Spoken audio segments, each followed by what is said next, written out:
ఎక్కడ ఈ 21 నెలల్లో మాట్లాడినా నేను పాలమూరు బిడ్డను, పాలమూరులోని వెనుకబడ్డ ప్రాంతమైన నల్లమల నుంచి వచ్చిన వాడిని, ఆకలి విలువ తెలిసిన వాడిని, రైతు గురించి తెలిసిన వాడిని, రైతు కుటుంబం నుంచి వచ్చిన వాడిని అని పదే పదే తన బ్యాక్గ్రౌండ్ గురించి చెప్పుకుంటా ఉంటారు. ఏ వేదిక అయినా కూడా చెప్పుకుంటా ఉంటారు. సరే, వాస్తవం ఏంది అంటే రేవంత్ రెడ్డి గారి పార్టీ, ప్రస్తుతం ఉన్న పార్టీ కాంగ్రెస్ అయితేనేమి, గతంలో వారు పనిచేసిన పార్టీ తెలుగుదేశం అయితేనేమి, ఈ రెండు పార్టీలే ప్రధానంగా పాలమూరు వెనుకబాటుతనానికి కారణమని చెప్పి ఆయన కూడా గతంలో పూర్వాశ్రమంలో తెలుగుదేశం పార్టీలో ఉన్నప్పుడు చెప్పిన విషయం కూడా అందరికీ తెలుసు జిల్లాలో. అట్లాగే ఇప్పుడు పాలమూరు బిడ్డగా పాలమూరు జిల్లా నుంచి, ఉమ్మడి పాలమూరు జిల్లా నుంచి 12 సీట్లు కాంగ్రెస్ పార్టీకి ప్రజలు ఇచ్చిన తర్వాత ప్రజలు ఆశ పెట్టుకున్నారు. మా జిల్లా బిడ్డ ముఖ్యమంత్రి అయితే మా జిల్లాకు కొంత ప్రయోజనం అనుగురుతుందని, లాభం జరుగుతుందని, తప్పకుండా ఫలితాలు శరవేగంగా వస్తాయని, 6 గ్యారంటీలు 100 రోజుల్లోనే అమలు అవుతాయని, పాలమూరు బ్రతుకు ముఖ చిత్రం మారుతుందని, ఇట్లా ఎన్నో ఆశలతో 12 సీట్లు ఉమ్మడి పాలమూరు జిల్లాలో, ఉమ్మడి మహబూబ్నగర్ జిల్లాలో ప్రజలు కాంగ్రెస్ పార్టీకి ఇచ్చినారు. మరి సరిగ్గా నిన్నటితో 21 నెలలు నిండి 22వ నెలలో ఈ ప్రభుత్వం నడుస్తా ఉన్నది. వాస్తవం ఏంది అంటే పెద్దలు కేసీఆర్ గారి నాయకత్వంలో పాలమూరు రంగారెడ్డి ఎత్తిపోతల పథకం కింద 90% పనులు పూర్తి చేసి, రిజర్వాయర్ల నిర్మాణం పూర్తి చేసి, మరి ఇప్పటికే భూసేకరణ గాని, ఇప్పటికే చేయాల్సిన అన్ని కార్యక్రమాలు కూడా పూర్తి చేసి, ఒక వడ్డిచ్చిన విస్తర్లాగా అప్పజెప్పి రేవంత్ రెడ్డి గారికి, కాంగ్రెస్ ప్రభుత్వానికి అప్పజెప్పి మేము గద్దె దిగాం డిసెంబర్ 23లో. ఇప్పుడు కేవలం రేవంత్ రెడ్డి గారు చేయాల్సిన పనల్లా ఒక 10% పని పూర్తి చేసి, కాలువలు పూర్తి చేసి, నీళ్లు బ్రహ్మాండంగా తీసుకునే అవకాశం ఉంది, ఇచ్చే అవకాశం ఉన్నది. మరి ఆ పని చేయకుండా రేవంత్ రెడ్డి గారు ఏం చేస్తున్నారు? ఎక్కడ వెంటనే పూర్తి చేస్తే ఇదంతా కేసీఆర్ గారు కట్టిన కరివేనా, ఇదంతా కేసీఆర్ గారు కట్టిన వట్టెం రిజర్వాయరు, ఇది కేసీఆర్ కట్టిన ఉద్దండాపూర్ రిజర్వాయరు, ఇది కేసీఆర్ గారి ప్రభుత్వం కట్టిన నార్లాపూర్ రిజర్వాయరు అని చెప్పి, ఏదుల రిజర్వాయరు అని చెప్పి ప్రజలకు గుర్తొస్తుంది.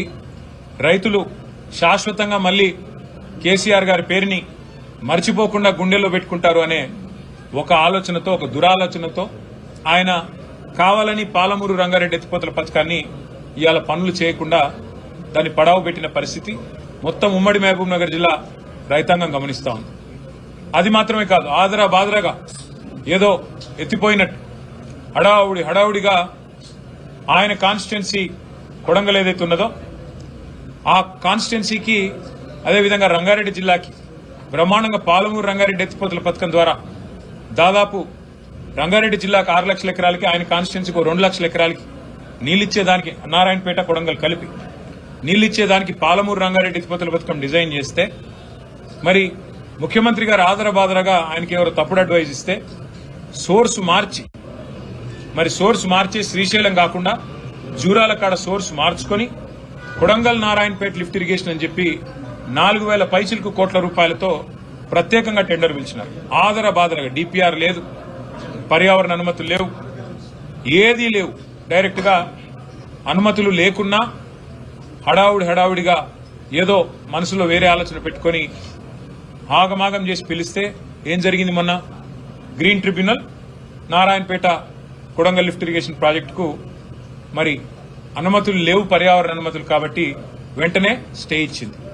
అట్లాగే రైతులు పోరాటం చేస్తా ఉన్నారు, పెద్ద ఎత్తున రోడ్లు ఎక్కుతా ఉన్నారు, కదం దొక్కుతా ఉన్నారు.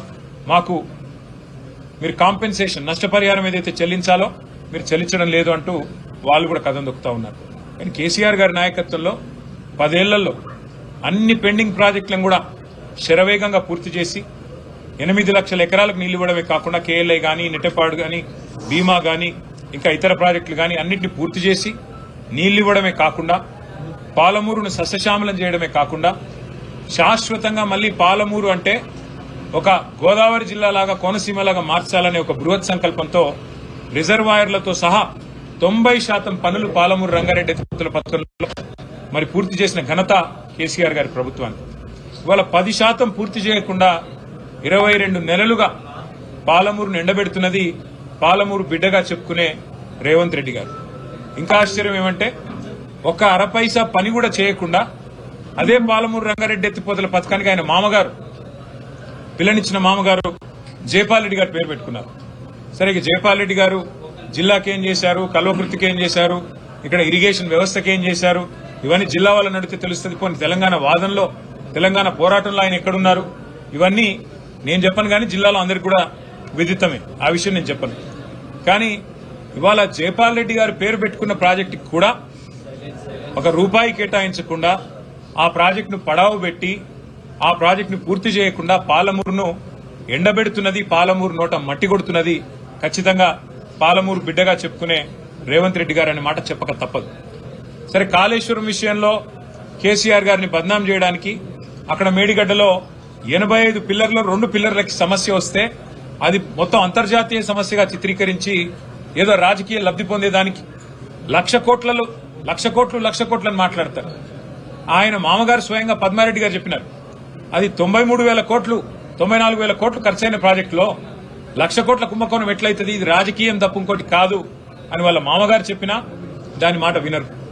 94,000 కోట్ల రూపాయలు ఖర్చైన ప్రాజెక్టులో 2 పిల్లర్లు దెబ్బతింటే 200-250 రూపాయల ఏజెన్సీయే ఖర్చు పెట్టి రిపేర్ చేసే అవకాశం ఉండగా కూడా ప్రజల మీద ఒక పైసా భారం పడకుండా చేసే అవకాశం ఉండగా దాన్ని ముందుకు పోనీయరు. సరే, అక్కడంటే ఏదో జరిగింది, ఏదో మీరు 20 నెలలు మీ పైశాచిక ఆనందం కోసం రైతులను ఇబ్బంది పెడుతున్నారు, కేసీఆర్ గారిని ఇబ్బంది పెట్టడం ద్వారా కేసీఆర్ గారి మీద కేసు పెట్టాలనుకోవడం ద్వారా అక్కడ ఒక రాజకీయ కుయుక్తితో ప్రయత్నం చేసినారు అనుకోవచ్చు. మరి పాలమూరు రంగారెడ్డి ఎత్తిపోతల పథకానికి ఏమైంది? ఇక్కడ మీకు ఏ ఆటంకం లేదు కదా, ఇక్కడ 90% పనులు అయిపోయినాయి కదా, కేవలం 10% పనులు చేయడానికి మీకు మనసెందుకు రావట్లేదు? 22 నెలలు సరిపోలేదా? 22 నెలల్లో మీరు డబ్బులు కేటాయించి పాలమూరు రంగారెడ్డి ఎత్తిపోతల పథకానికి శ్రీకారం చుట్టడానికి మీకు మనసు రావడం లేదా రేవంత్ రెడ్డి గారని మేము అడుగుతా ఉన్నాం. తప్పకుండా జిల్లా ప్రజలను చైతన్యవంతం చేసే దిశగా ఆలోచన చేస్తాం పార్టీగా.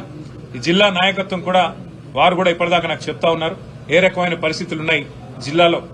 నాయకుల మీద కేసులు పెట్టడం, మా దేవరకద్రలో ఒక మండల పార్టీ ప్రెసిడెంట్ మీద ఒక లేని కేసు పెట్టి జైలుకు పంపించి పార్టీ మారితే కేసు తీసేస్తాం, పార్టీ మారకపోతే జైలుకు పంపుతాం అని బెదిరించడం, వ్యాపారాలు చేసుకునే చిన్న వ్యాపారాలు చేసుకునే నాయకుల మీద వాళ్ళ క్రషర్లు ముయించడం, వాళ్ళ వ్యాపారాల మీద పడి జీఎస్టీ వాళ్ళని వేధించడం, పోలీసులను పంపించి వేధించడం, ఈ రకంగా ఒక చౌకబారు రాజకీయం ఇవాళ ఈ జిల్లాలో కూడా జరుగుతూ ఉన్నది. మరి పాలమూరు బిడ్డగా చెప్పుకునే రేవంత్ రెడ్డి గారు ఇకనైనా కళ్ళు తెరిచి నిద్రలోంచి లేచి బయటికి వచ్చి మీరు వెంటనే పాలమూరు రంగారెడ్డి ఎత్తిపోతల పథకాన్ని సత్వరమే పూర్తి చేయాలి. 10% మిగిలింది, 90 పైసల పని అయిపోయింది, 10 పైసల పని ఉంది. ఇది పూర్తి చేస్తే డెఫినెట్ గా జిల్లా రైతాంగం గాని మేం గాని అభినందిస్తాము. లేని పక్షంలో తప్పకుండా మిమ్మల్ని అభిశంసిస్తాము, ప్రజల తరఫున మిమ్మల్ని ఎండగడతాము, ప్రజల తరఫున నిలదీస్తామని చెప్పి వారిని హెచ్చరిస్తూ ఈరోజు మరి అనుకోకుండా వచ్చిన కార్యక్రమం ఇది. అయినప్పటికీ పాత్రికేయ మిత్రులందరూ వచ్చినందుకు మీ అందరి సౌహృదయానికి కూడా హృదయపూర్వకంగా ధన్యవాదాలు.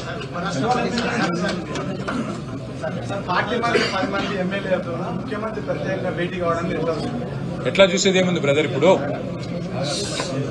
నిన్నగాక మొన్న మీరు చూసే ఉంటారు ఒక టీవీ ఇంటర్వ్యూలో ప్రదేశ్ కాంగ్రెస్ కమిటీ అధ్యక్షుడు మహేష్ కుమార్ గౌడ్ గారు అవును ఆ 10 మంది మా పార్టీలో చేరినారు అని స్పష్టంగా చెప్పారు. మరి పీసీసీ ప్రెసిడెంటే అప్రూవర్ గా మారిపోయిన తర్వాత, పీసీసీ ప్రెసిడెంట్ గారి నేరాంగీకారం చేసిన తర్వాత ఇంకా ఎంక్వైరీ ఎందుకు, ఇంకా చర్చ ఎందుకు, ఆ 10 మంది మీద వేటేయడానికి స్పీకర్ గారికి మొహమాటం ఎందుకని మేము అడుగుతా ఉన్నాం. ఆల్రెడీ సుప్రీంకోర్టులో మ్యాటర్ ఉంది.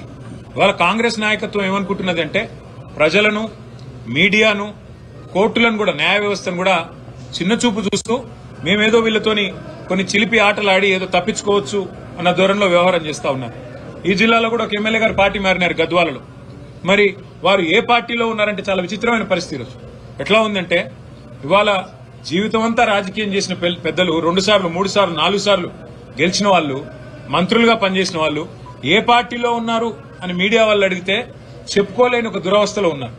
కానీ నేరాంగీకారం అప్రూవర్ గా పిసిసి ప్రెసిడెంట్ గారు మారినారు. అట్లాగే కడియం శ్రీహర్ గారు కూడా నేను కాంగ్రెస్ లో చేరాను అని స్పష్టంగా చెప్పారు. ఇవన్నీ ఆన్ రికార్డ్ మీడియాతోనే చెప్పారు. కాబట్టి ఇంకా ఇందులో చర్చించడానికి కానీ, తర్కించడానికి కానీ, పరిశోధించడానికి కానీ ఏమీ లేదు. వెంటనే వారి మీద వేటు వేయాలని చెప్పి మా పార్టీ తరఫున మేము డిమాండ్ చేస్తున్నాం. కోర్టు యొక్క ఆలోచనని గౌరవించాలని చెప్పి మేము విజ్ఞప్తి చేస్తాం. మరి పిసిసి ప్రెసిడెంట్ ఆయన ఒక అర్రలో కూర్చుంటే మంచిది. అంటే పిసిసి ప్రెసిడెంట్ చెప్తున్నాడు కృష్ణమోహన్ రెడ్డి మా పార్టీలో ఉన్నాడని. మరి ఈయన నేను కాదంటున్నాడు. అదే స్వయంగా ఏం చెప్తున్నాడు? కండువా వేసుకున్నాను, నేను కండువా వేసుకున్నాను, కాంగ్రెస్ కండువా, కానీ నాకు సిగ్గు లేకుండా నేను బీఆర్ఎస్ లో ఉన్నానని చెప్తున్నాడా? మరి బీఆర్ఎస్ లోనే ఉంటే బీఆర్ఎస్ పార్టీ ఆఫీస్కి ఎందుకు రావడం లేదు? బీఆర్ఎస్ లోనే ఉంటే బీఆర్ఎస్ శాసనసభా పక్షంతో ఎందుకు కూర్చోవడం లేదు? బీఆర్ఎస్ లోనే ఉంటే బీఆర్ఎస్ ప్రోగ్రాంలలో ఎందుకు పాల్గొనడం లేదు? అంటే ప్రజలను పిచ్చివాళ్ళు అనుకుని, ప్రజలను వెర్రివాళ్ళు అనుకుని, ఓటేసిన ప్రజల్ని వాళ్ళ విఘ్నతను అగౌరవపరచడం కాకపోతే ఇదేంటిది? ఇంకోటి, ఎక్కడ చూసినా ఇవాళ మంత్రుల ప్రోగ్రామ్ లో నిన్న బూతులు తిడుతుంటే జూపల్లి కృష్ణారావు గారు, పొంగులేటి శ్రీనివాసరెడ్డి గారు టీఆర్ఎస్ ని, కేసీఆర్ గారిని బూతులు తిడుతుంటే అదే వేదిక మీద పల్లికిలించుకుంటూ కూర్చున్నది ఎవరు? మా బీఆర్ఎస్ ఎమ్మెల్యే కృష్ణమోహన్ రెడ్డి, కాంగ్రెస్ లో చేరిన కృష్ణమోహన్ రెడ్డి. అదే అంటున్నా, వీళ్ళ దురవస్థ ఎట్లా ఉందంటే రెండే లింగాలు ఉంటాయి అవసరం అయితే, ముఖ్యమంత్రి గారి భాషలో చెప్పాలంటే. ఒకటి పులింగం, ఇంకోటి స్త్రీలింగం. వీళ్ళు ఏ లింగమో చెప్పుకోలేని పరిస్థితులు ఉన్నారు ఇవాళ. కర్మ. కాబట్టి ఇట్లాంటి వాళ్ళని ఎన్నుకున్న ప్రజలు బాధపడే పరిస్థితి, ఇట్లాంటి వాళ్లకు ఓటేసి గెలిపించినందుకు కార్యకర్తలుగా మా కార్యకర్తలు బాధపడే పరిస్థితి. అయినప్పటికీ అత్యున్నత న్యాయస్థానం ఇప్పటికే చెప్పింది స్పీకర్ గారికి, మీరు వెంటనే నిర్ణయం తీసుకోవాలని. పిసిసి ప్రెసిడెంటే స్వయంగా చెప్పిన తర్వాత ఇంకా చర్చకు గాని, ఇంకా ఏదో రకంగా తిమ్మిని బంబించేసే కార్యక్రమానికి కానీ ఆస్కారం లేదు. పిసిసి ప్రెసిడెంట్ చెప్పిన దానికి కూడా మేము సుప్రీంకోర్టు ముందు పెడతాం. తప్పకుండా స్పీకర్ గారు ఏమైనా ఉల్టా పుల్టా చేస్తే తప్పకుండా మళ్ళీ సుప్రీంకోర్టుకు పోతాం. న్యాయం జరిగే వరకు పోరాటం చేస్తాం. Thank you.